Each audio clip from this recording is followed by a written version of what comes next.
avec Louis Bergeron.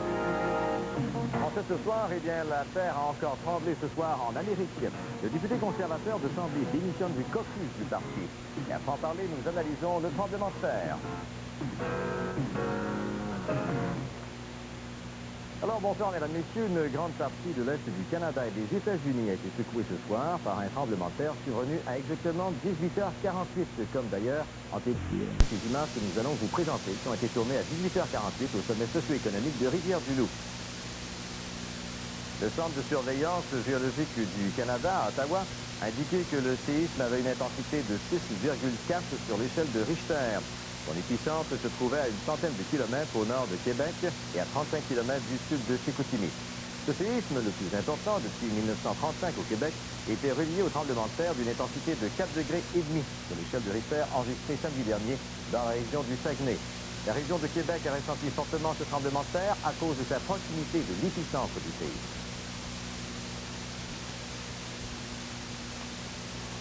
La secousse a fait trembler la région de Québec avec une intensité au moins une centaine de fois supérieure à celle du séisme de mardi. Il n'en fallait pas plus pour provoquer la panique générale, surtout en pleine heure de magasinage.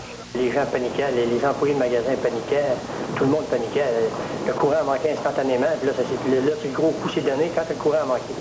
L'onde de choc a provoqué de nombreuses pannes d'électricité dans la région de Québec. Hydro-Québec a expliqué que les transformateurs sont dotés de systèmes de protection qui se sont déclenchés en plusieurs endroits, provoquant des coupures de courant plus ou moins longues. Dans les hôpitaux de la région de Québec, rien de vraiment grave à signaler. Chez Gaz Métropolitain, on ne rapporte pas de fissures dans les canalisations. Dans les services publics, seul Bell Canada est vraiment affecté. Les circuits téléphoniques sont surchargés. Tout le monde a tenté en même temps d'avoir des nouvelles de sa famille ou de ses amis. Dans la panique qui a suivi, de nombreuses personnes ont dû être traitées pour des crises cardiaques. Et une ambulance qui se dirigeait en catastrophe à l'hôpital a heurté un piéton, une femme qui traversait la rue à Québec. Son état est considéré comme grave. Et la circulation ferroviaire a été interrompue sur le pont de Québec. Les spécialistes ont dû inspecter la structure avant d'autoriser à nouveau les trains à y circuler. Marc Dorval à Québec.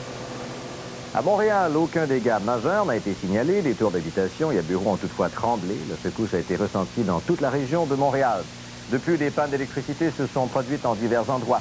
Parmi les dégâts mineurs signalés, c'est quelques centaines de bouteilles d'alcool que nous voyons à l'instant, qui se sont brisées dans leur chute dans un magasin de la SAC à Boucherville, la SAQ.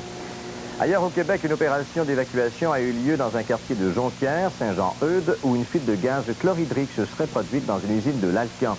Et à La Tuque, entre Mauricie, un pont de chemin de fer sur la ligne Montréal-Sainte-Terre s'est écroulé, mais on ne signale aucun blessé là-bas. Immédiatement après le tremblement de terre, une équipe de la salle des nouvelles s'est rendue au collège Jean de Brébeuf à Montréal. Depuis une dizaine d'années, le père Paul-Émile Tremblay, un jésuite, y effectue des relevés sismologiques. Le père Tremblay est directeur de l'Observatoire de géophysique du collège Jean de Brébeuf.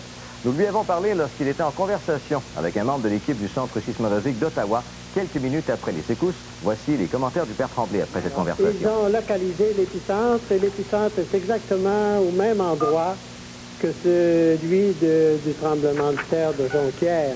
Alors, ça veut dire que ce tremblement de terre-là est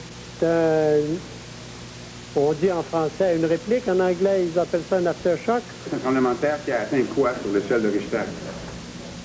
Ils ne savent pas exactement, mais ils disent que c'est environ 6,4, 6,5.